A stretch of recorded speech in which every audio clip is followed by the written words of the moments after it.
Terbukti menyimpan dan mengedarkan pil ekstasi dengan barang bukti 80 butir, terdakwa Jefson hanya bisa pasrah saat dihukum oleh Majelis Hakim Pengadilan Negeri Palembang dengan pidana penjara selama 9 tahun.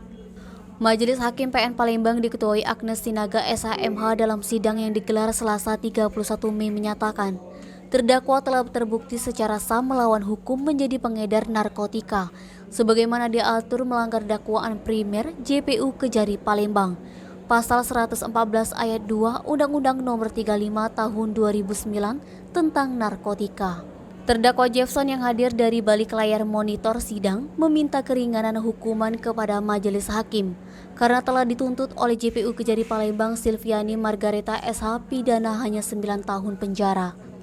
Adapun pertimbangan yang memberatkan perbuatan terdakwa, menurut majelis hakim bahwa perbuatannya tidak mendukung program pemerintah yang sedang giat-giatnya memberantas peredaran narkotika.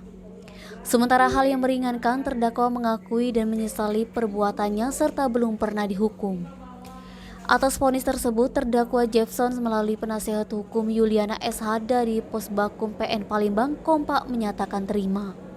Dalam dakwaan singkat JPU Kejari Palembang diketahui sekira pada bulan Januari 2021 silam, terdakwa Jefson ditangkap oleh petugas kepolisian dari Polrestabes Palembang saat mendapat informasi transaksi narkotika di Jalan Lakitan, Kelurahan 15 Ilir, Kecamatan IT1, Kota Palembang.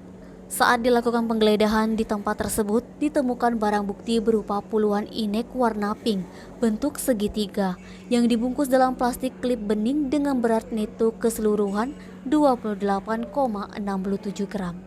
Fadli, Sumeko TV melaporkan.